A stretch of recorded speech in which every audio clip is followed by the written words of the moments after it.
Habang nakahandusay sa sahig si Zhou Weibo, tinanong niya si Qin Shu kung tinatago ba nito ang kanyang tunay na lakas sa loob ng maraming taon.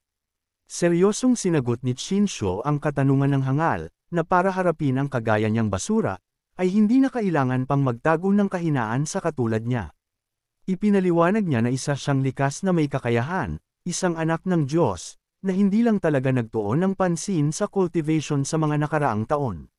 Ngunit ngayong nagsimula na siyang mag-cultivate bilang isang anak ng Diyos, tinanong niya kung ano pa ba ang halaga ng gaya ni Zhou Weibo sa harap niya. Ipinaliwanag rin ni Qin Shu na taglay niya ang Supreme Dantian, isang pambihirang kapangyarihan na maihahalin tulad sa isang makinang walang humpay sa paglikha ng enerhiya. Dahil dito, hindi siya nauubusan ng lakas at tuloy-tuloy ang daloy ng enerhiya sa kanyang katawan. Habang tumatagal ang kanyang pakikipaglaban, lalo siyang lumalakas at tumatapang, kasabay ng pagtaas ng kanyang kumpiyansa at ginhawa sa bawat sagupaan.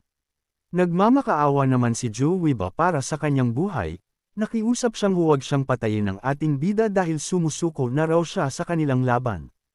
Sa kabilang banda, sinabi ng mga cultivator, lalo na ang hangal na si Prinsipe Lin, ikinagulat nila ang biglang pagbabalik ng lakas ng ating bida. Hindi nila inaasahan na siya pa ang makakabawi at tuluyang babaligtad sa takbo ng laban. Para sa kanila, tunay itong nakakagulat na pangyayari. Habang ang ama ni Zhou Weibo ay nanggagalitan naman ito sa galit dahil hindi niya matanggap na natalo ang kanyang anak. Para sa kanya, ito ay isang malaking kahihiyan sa kanilang pamilya. Sa unang laban sa Fighting Pavilion, nanalo ang ika-18 anak ng Diyos. Ngayon, siya ang may kapangyarihang magpasya kung mabubuhay o mamamatay ang ika-14 na anak ng Diyos. Bumalik naman ang eksena sa ating bida, habang sarkastiko niyang sinabi sa hangal na dahil naglakas loob siyang hamanin siya sa Fighting Pavilion, at may balak din na patayin siya, siya naman ngayon ang kukuha ng buhay nito. Natatakot naman si Zhou Weibo. Takot na takot siyang hinarang ang kanyang mga braso sa mukha habang nagmamakaawa sa ating bida. Nangangako nga raw siya na ibibigay niya ang lahat ng kayamanan na meron siya tulad ng mga batong espiritual at mahiwagang kayamanang taglay niya, basta't huwag lang siyang patayin. Ngunit wala naman pakialam ang ating bida sa mga sinabi nito, at buong lakas niyang sinipa ang hangal habang sinasabi na hindi sapat ang kanyang mga alok. At galit na galit din sinabi ng ating bida habang kinukwestiyon niya si Zhou Weibo. Sinabi niyang noong nakaraan, ginamit ni Zhou Weibo ang Shenzijan upang iligtas ang sarili, ngunit ngayon ay wala na siyang mayaalok na kapantay ng halaga noon kaya nararapat lamang daw siyang mamatay. Nagmamakaawa si Zhou Weibo sa kanyang sitwasyon at sumigaw ito ng teka muna. Sa takot nitong mawala sa mundo, binalaan niya ang ating bida na ang kanyang pamilya Zhu ay isa ring makapangyarihang puwersa sa Yuhua sect, kapag siya ay pinatay, magiging kasalanan iyon laban sa buong pamilya Zhu, at hindi mapapanatag ang buhay ng ating bida hanggang sa kanyang kamatayan. Matapos marinig ng ating bida ang pagbabanta ni Zhou Weibo laban sa pamilyang Zhu, hindi naman ito nagustuhan ni Qin Shu, kaya dali-dali niya itong inatake ng kanyang buong lakas para magising ito sa katotohanan na siya na ang may hawak ng kanyang buhay ngayon. Dahil dito, tumalsik si Zhou Weibo ng napakataas sa ere. Pagkatapos nito, sarkastikong binalaan ng ating bida ang hangal na may hangganan ng kanyang pasensya at handa siyang pumatay kung lalampas pa ito. Napagtanto naman ni Zhou Weibo ang kanyang sitwasyon kaya nagulantang naman ito sa takot ng kanyang nararamdaman, at dali-dali naman itong yumuko at nagbigay ng isang malaking alok na puputulan ng araw niya ang koneksyon niya sa kanyang banal na token upang tuluyang ipaubaya na ito sa ating bida. Sa kabilang banda, habang nanunood ang ama ni Zhou Weibo, nagulat naman ito dahil ang pagputol ng koneksyon sa Shenzijan ay nangangahulugang tuluyang pagkawala ng pagiging anak ng Diyos, kaya't mariin niyang tinutulan ito at sinabing hindi niya magagawang payagan iyon kahit ikamitay pa niya. Sabi din ng mga cultivator, sa tuwing nagkakatipon ang mga anak ng mga Diyos, itinatago nila ang kanilang mga sikreto at hindi nagpapalitan ng impormasyon upang hindi mabunyag ang kanilang mga trump card, kaya't lahat ng bagay tungkol sa kanila ay itinuturing na top secret. Ganito kalupit ang labanan para sa trono ng emperador, kailangang mag-ingat ang lahat na parang naglalakad sa manipis na yelo. Tanging sa mga bukas na laban sa Fighting Pavilion ka lang makakakuha ng kaunting kaalaman tungkol sa mga sikreto ng mga anak ng Diyos. Kasunod nito, nilabas ni Qin Shu ang nakuha niyang banal na token kay Zhou Weibo upang sumang-ayon ito sa kanyang nais.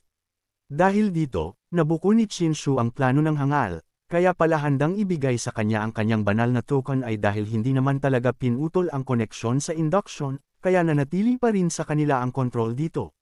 Pinuri ni Joe Weibo ang ating bida at buong pagpapakumbabang sinabi na ngayong natalo na siya ng 2 beses, nawala na siya ng kumpiyansa para ipaglaban pa ang trono ng emperador. Matapos aminin ang pagkatalo, lumuhad si Joe Weibo sa ating bida. Sa desperasyon, inalok niya na ibigay ang buong kontrol ng kanyang banal na token kapalit ng kanyang buhay. Dahil sa kabaitan ni Chinshu hindi naman ito nagdalawang isip at sumang-ayon na din ito kay Joe Weibo. Nagsimula ng alisin ni Joe Weibo ang koneksyon niya sa banal na token. Tumayo siya sa gitna ng isang mahiwagang magic formation, hawak ang isang liwanag na kumakatawan sa token. Sa harap niya ay isang makapangyarihang figure na tila nagbabantay o sumusubaybay sa proseso. Habang pinapalaya niya ang kanyang espiritual na koneksyon, sumigaw siya ng break, at dahil dito agad na nagliwanag ang banal na token. Isang malakas na enerhiya ang lumaganap sa paligid. Ngunit hindi naging madali ang proseso dahil napasukan ng dugo si Joe Weibo. Sinabi ni Joe Weibo ang ginawa niya ay isang kabayaran. Ayon sa kanya, ang pagdiskonekta rito ay may malubhang epekto, magdudulot ito ng malaking pagkawala sa kanyang cultivation base o lakas. Pagkatapos noon, sinabi niya na ang tanging kailangan na lang gawin ay patakan ng dugo ang banal na token, at magiging pag-aari na ito ng bagong tagapagmana. Samantala, bigla namang tumutol ang kanyang ama. Galit at desperado itong sumigaw, sa ganitong paraan tuluyang mawawala ang landas ng kapangyarihan ng pamilya Zhou. Ngunit huli na ang lahat. Nagsimula na si Chinshu sa kanyang makapangyarihang ritual. Buo ang kanyang determinasyon, tumindig siya sa gitna ng templo habang kumikislap ang bughaw na enerhiya sa paligid niya. Itinaas niya ang kanyang kamay, at sinugatan niya ito, para ilagay ito sa banal na token, para kilalanin na siya bilang bagong may-ari nito. Biglang lumitaw sa harapan niya ang isang napakalaking magic circle, kumikislap ng gintong liwanag at may komplikadong disenyo na tila nagmula sa sinaunang panahon. Ang buong paligid ay nayanig sa lakas ng enerhiya na ibinubuga nito. Sunod na sumabog ang bughaw na tubig mula sa magic circle, tila isang dambuhalang alon ng kapangyarihan na bumabalot sa buong lugar. Tumama ito sa paligid ng templo na parang rumaragas ang baha, habang si Chinshu ay nanatiling matatag sa gitna ng kaguluhan, hindi natinag ni bahagyang gumalaw. Isang nakakasilaw na liwanag ang bumagsak mula sa langit habang nakatayo si Chinshu sa gitna nito. Nakataas ang kanyang mga kamay na tila tinatanggap ang makapangyarihang enerhiya na bumabalot sa paligid. Sa paanan niya, lumilitaw ang mga nilalang na tila binubuo ng tubig, isang maladyos na tagpo na puno ng kapangyarihan. Habang nananatili sa gitna ng liwanag, tahimik na nagmuni-muni si Chinshu, at napasabi na lamang ito, na ito ang banal na token, isang bisyon na pumasok sa kanyang buong katawan. Ramdam niya nga raw na naglalaman ito ng isang uri ng kataas-taasang batas. Habang patuloy ang kanyang pag-iisip, lalo niyang naramdaman ang lalim ng kapangyarihang ito. Ang banal na token ay tiyak na hindi lang isang simbolo ng katayuan. Hindi ito basta-basta, may mas malalim itong layunin. Bigla naman napalingon si Chinshu nang bigla niyang maramdaman ang kakaibang enerhiya mula sa paligid. Ang Core Fighting Pavilion, na noon ay tahimik lamang, ay biglang nagkaroon ng reaksyon. Umuugong ang hangin at nagsimulang kumislap ang mga simbolo sa paligid nito.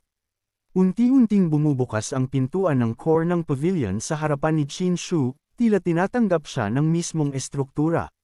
Ramdam niya na may makapangyarihang puwersang gumagalaw, na parang kinikilala siya ng pavilion bilang karapat-dapat na pumasok.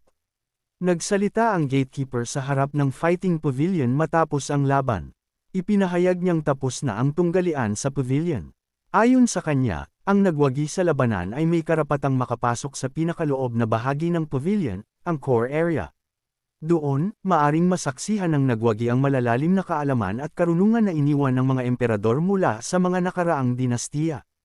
Natuwa naman dito ang ating bida dahil matatapos ng araw ang quest nito sa kanyang system, at kasabay nito humakbang na si Chinshu patungo dito. Maya-maya, habang naglalakad si Chinshu sa loob, napansin niya ang mga dambuhalang estatwa sa magkabilang gilid. Napaisip naman ang ating bida, na kung ito ba ang mga batong estatwa ng mga emperador noong nakaraang panahon. Nang makapasok na siya sa pinakaloob, isang kakaibang kapaligiran ang bumungad sa kanya, tahimik ngunit mabigat ang presensya. Dito magsisimula ang tunay niyang pagsubok. Pagkatapos nito, bigla naman nag-notification ang system ng ating bida, nagtagumpay nga raw ang host sa kanyang pag-sign up para sa Fighting Pavilion. Bilang gantimpala sa kanyang matagumpay na pagpaparehistro, nakatanggap siya ng isang pambihira at makapangyarihang teknik na tinatawag na 9 Transformations of the Divine Soul. Hindi ito isang ordinaryong kasanayan, ito ay isang espesyal na teknik na may kakayahang palakasin ang kanyang kaluluwa at itaas ang kanyang kapangyarihan. Maaaring ito ang maging susi upang mapagtagumpayan niya ang mga matitinding pagsubok at labanan na kanyang haharapin sa hinaharap. Nagtaka naman dito si Qin Shu kung anong araw klaseng teknik ang nakuha niya. Kaya dali-dali niyang sinuri ito sa kanyang system kung anong araw ang 9 Transformations of the Divine Soul. Ipinahayag ng system na napakaraming teknik na umiral na sa nakaraan at kasalukuyan, subalit kakaunti lamang ang mga soul refining techniques. Sa katunayan, 3 lang ang kinikilalang tunay na teknik sa larangang ito. Ang dahilan, ang kaluluwa ay napaka-misteryoso at lubhang mahirap palakasin. Dahil dito, itinuturing ang mga soul refining techniques bilang mga pinakabihirang kayamanan sa buong mundo, mga bagay na iniingatan at inaasam ng lahat ng makapangyarihang sekta at organisasyon. Kabilang sa mga teknik na ito ang 9 Transformations of the Divine Soul at ang Fragrant Soul Devouring Soul, mga pambihirang kasanayang kayang linangin at palakasin ang kaluluwa sa antas na halos hindi na kayang abutin ng karaniwang mandirigma. Mayroon pang isang teknik na hindi pa isiniwalat, na lalo pang nagpapahiwatig ng kasagradong antas ng mga teknik na ito. Kapag matagumpay mong naisagawa ang siyam na pagbabago ng Divine Soul, ikaw ay makakamit ng isang napakabihirang tagumpay, ang pagkakaroon ng Immortal Soul, ang pinakadakilang estado ng kaluluwa na kayang lagpasan ang limitasyon ng kamatayan. Namangha naman ang ating bida matapos malaman ang tungkol sa 9 Transformations of the Divine Soul, dahil napagtanto niyang malaking tulong ito sa kanyang pagsasanay, lalo na sa pag-angat niya sa susunod na realm. Huminto naman sa pag-iisip si Qin Shu nang biglang napansin niyang tila gumalaw ang isa sa mga estatwa sa kanyang harapan. Nagulat naman si Qin Shu at napatanong sa kanyang sarili, kung gumagalaw ba nga raw ang mga estatwa ng emperador sa kanyang harapan. Kasunod nito, isa-isa nang nagising ang mga batong estatwa ng sinaunang emperador. Unti-unting gumalaw ang mga ito na para bang muling nabuhay, dala ang mabigat na presensya at malupit na aura. Nagsalita naman ang 5 estatwa sa ating bida at nagpakilala sila bilang successive emperor noong nakaraang panahon. Napuno naman ng pawis ang pagmumukha ng ating bida sa labis nitong pagtataka sa pangyayari. Kasabay nito, biglang nagsalita ang isa sa kanila. Isang dambuhalang estatwa ang nagsalita at ipinakilala ang kanilang grupo bilang mga emperador ng sunod-sunod na mga dinastiya, ang mga inapo ni Zequi. Matapos ang makapangyarihang pagpapakilala, mariin niyang inutusan ang ating bida na lumuhod nga raw ito sa kanila. Nabigla naman si Qin Shu sa tindi ng presensya ng mga sinaunang emperador, at tila wala siyang magawa kundi harapin ang kanilang matinding awtoridad. Nagtanong din ang ating bida kung bakit nga raw siya luluhod sa kanilang harapan. Sinagot ito ng isang estatwa, na sila ang mga emperador ng lahat ng panahon. Kasabay nito, iniatas nila ang isang mahalagang tungkulin sa bida, na ipasa ang kanyang kaalaman tungkol sa landas ng isang emperador. Sa ganitong paraan, kanilang ipinapasa ang karunungan at responsibilidad ng pagiging isang tunay na pinuno, upang magpatuloy ang diwa ng kanilang pamana sa mga susunod na henerasyon. Seryosong nagtanong si Qin Shu kung bakit kailangan pa niyang lumuhod. Hindi siya basta-basta susunod, kaya buong tapang niyang ipinahayag ang kanyang pagdududa. Agad siyang sinagot ng estatwa. Sinabi nito na dapat siyang magpakumbaba.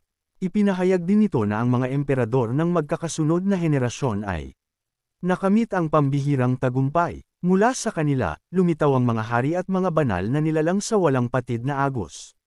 Ipinahayag din nito na sila ang mga tagapaghatid ng dakilang landas, 100 puno ng karunungan, dangal, at pamumuno. Kaya't inutusan siyang lumuhod bilang pagpapakita ng paggalang sa banal na aral at pamana ng mga emperador. Tumugon si Qin Shu nang may pag-aalinlangan. Kung ito nga ang dakilang landas, bakit wala ni isa ang naging dakilang emperador sa napakahabang panahon? At seryosong sinabi din ng ating bida na bagamat patuloy ang paglitaw ng mga makapangyarihang nilalang sa Yuhua sect, simula pa noong panahon ng Yuhua ng dakilang emperador, ay wala ng tunay na dakilang emperador sa loob ng 100,000 taon. Sumigaw naman ang estatwa sa ating bida dahil sa labis nitong pagkagalit, kaya sinabihan niya ito na napakamapangahas nga raw nito. Kasabay nito, nilabas ng 5 estatwa ang kanilang mga sandata para turuan ng leksyon ang ating bida. Ngunit matapang ang sagot ni Qinshu sa kanila, na sila ay isa lamang piraso ng bato, at sino nga raw sila para utusan siyang lumuhod. Dahil sa sinabi ng ating bida, sabay-sabay naman sumugod ang mga estatwa, habang sinasabi nila dahil hindi tinanggap ng bida ang dakilang oportunidad na inalok sa kanya, ipinahayag ng estatwa ng emperador, yamang binigyan siya ng isang dakilang pagkakataon at hindi mo ito tinanggap, hindi ka na pananatilihin ng Yuhua sect ng buhay ngayon.